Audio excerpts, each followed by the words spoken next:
Some days, you feel like no one is on your side. Everyone is out to get you, and the world is just an awful place. Then a person will come along to remind you of the good that exists in the darkness.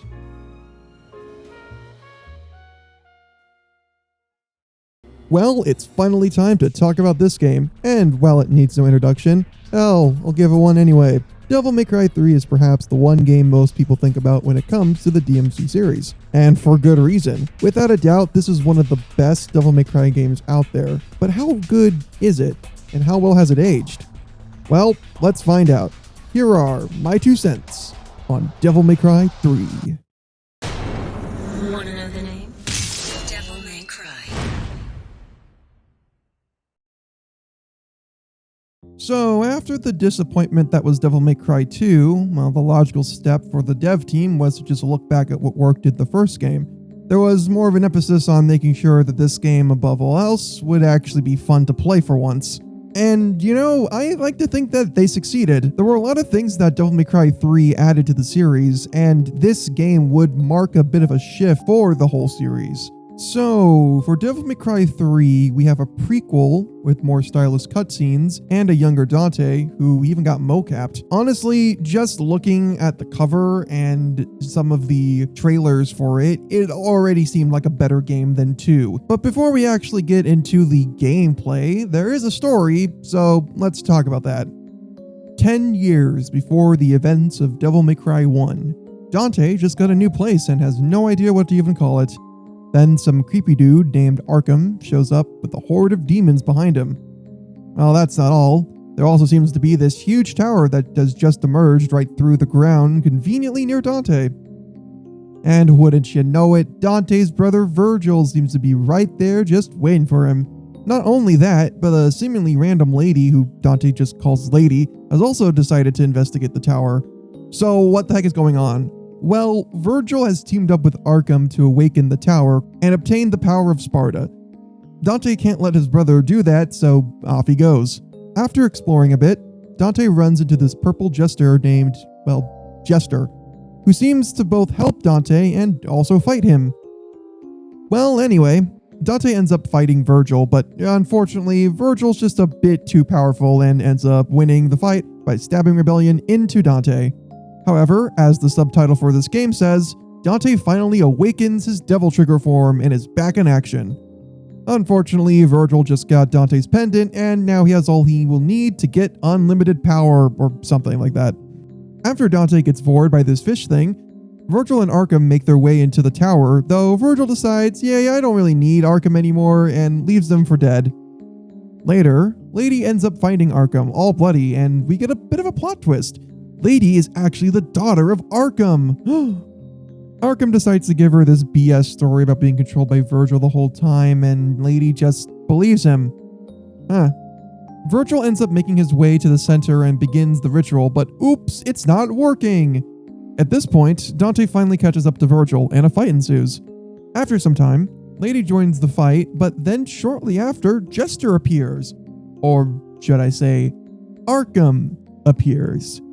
Yep, this entire time, Arkham has been pulling the strings and even getting Dante and Virgil to wear down their own strength by fighting each other.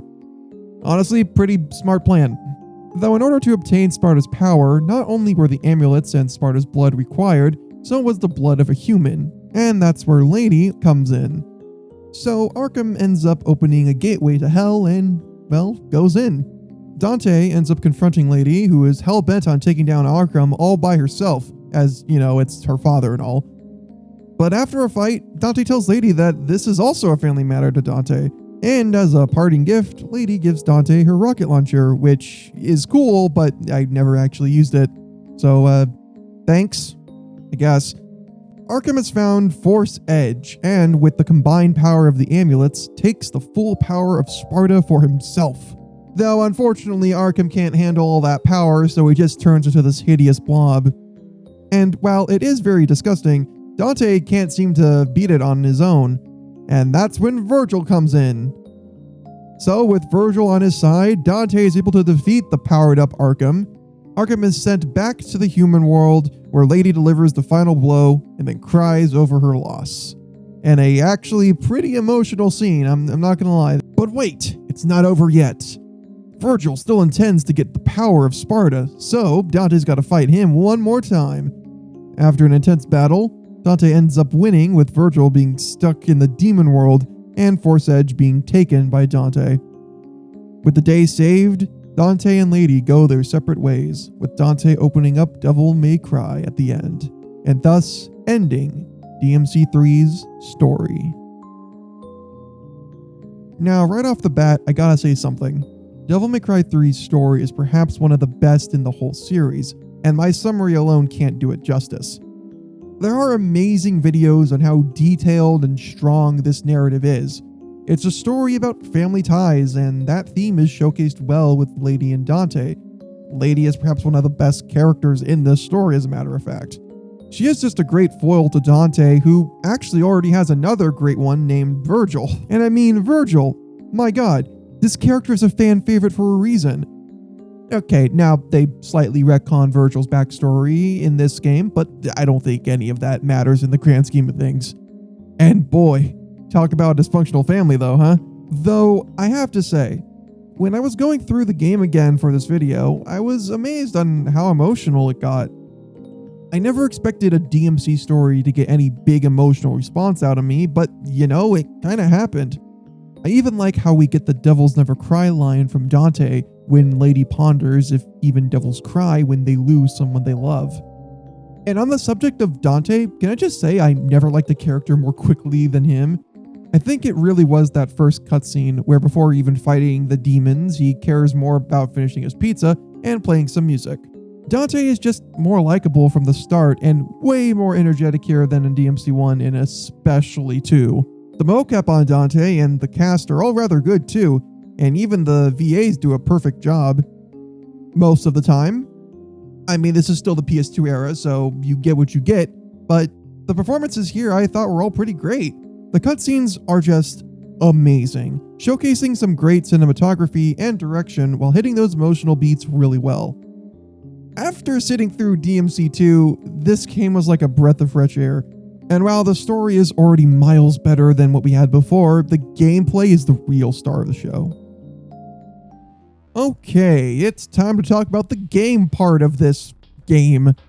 Just like the previous entries, Devil May Cry 3 is a hack-and-slash action game. However, unlike DMC2, this combat is actually fun and a massive improvement in every sense of the word. Dante has a few new tricks up his sleeve this time, in addition to the more flowing movement found in DMC2. Enter the style system, which would become a mainstay for the series. Trickster for enhanced movement and dodging on the battlefield. Gunslinger for increased firepower and expanding the moveset of guns. Swordmaster allows for more powerful combos and special attacks.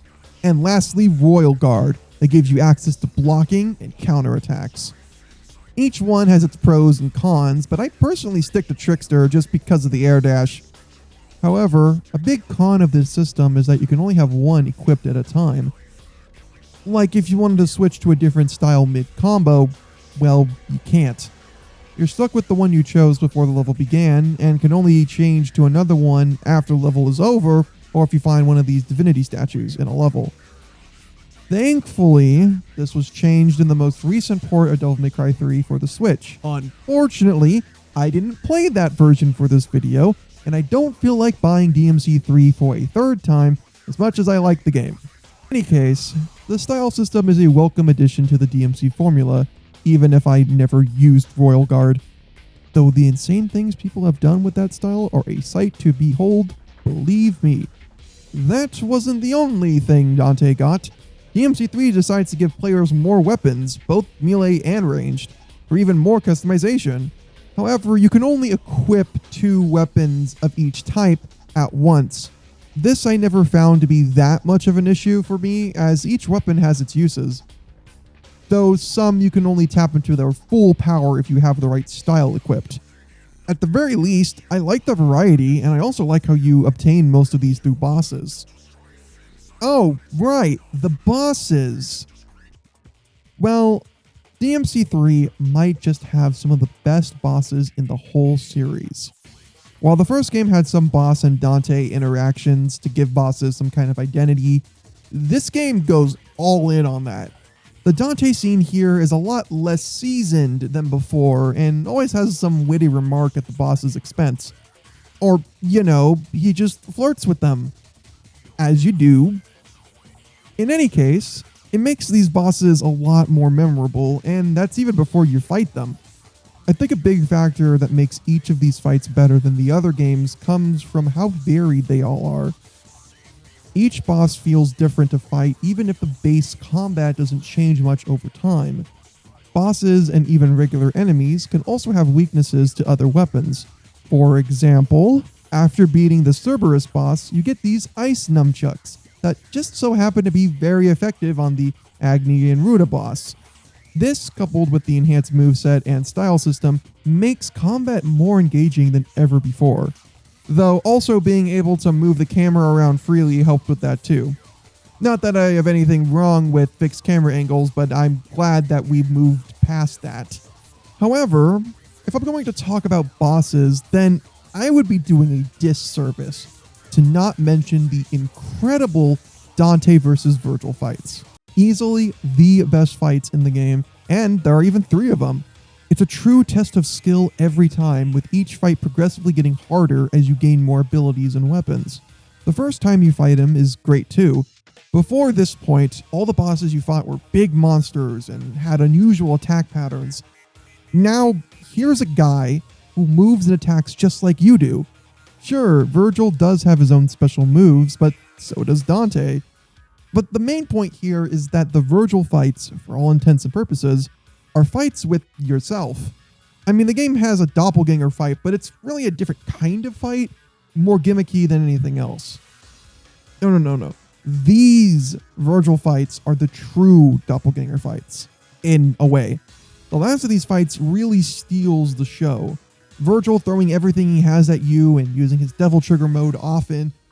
It makes sense it would be the hardest fight in the game, and one of the most satisfying ones at that. A fantastic way to end Devil May Cry 3. When you're going up against an opponent that could be using the same exact moves and attacks that you do, it really makes you rethink how you should engage with the fight. And honestly, there's a lot more that goes into here, but we would be here for a while if I were to just break down every little minute detail. But I do have to say, the final encounter with Virgil definitely is one of the best ways to end this game. It's a perfect encapsulation of everything that I love about Devil May Cry 3. So overall, I think it's a safe bet to say that I love this game. It still holds up incredibly well over the years, and is where the series finally started to have a very distinct identity. I mean it, Devil May Cry 3 might be the most influential game in the series as a whole, and it's no wonder why. DMC3 even has some great post-game content. The harder difficulty modes make a return, and you can get costumes for beating the game on higher difficulties. Though I am not the best player at this game, so I have not yet beaten Dante Must Die mode. It's, kinda hard, but it's there. Maybe one day. Bloody Palace mode also returns from DMC2, and thankfully, it's fun now. Well, outside of just having better combat than 2, the battle area is now much bigger and accommodates well for all the different types of challenges that it will throw at you. At the end of the day, it is still basically the same mode and functions the same way as it did in Devil May Cry 2. It's still a mode about getting to the top and looking cool while doing it.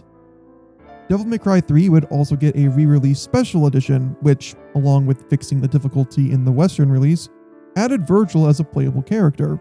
Getting to play as Virgil is just the best. While he doesn't have any story cutscenes, his gameplay is a nice change from Dante. And sure, while he doesn't have much for the way of ranged combat, he has moves and techniques Dante doesn't have access to. It's just a shame we can't fight Dante while playing as Virgil. We only fight a red recolor of Virgil.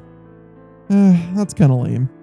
Anyway, Virgil is still a welcome addition to the game, and would actually become a mainstay as a playable character in only special editions. But man, there are just so many amazing things in Devil May Cry 3. I haven't even talked about how much I love the enemy designs, or how this soundtrack is my personal favorite out of the whole series. There's so much I could analyze, but honestly, we would be here for hours if I just talked about DMC3 for any longer. And while I wouldn't mind making an hour-long video, I think it's just better if you play the game yourself and experience how great of a game it is. If you haven't played it, anyway. Well, with that out of the way, my name is Gumshoe, and thanks for watching.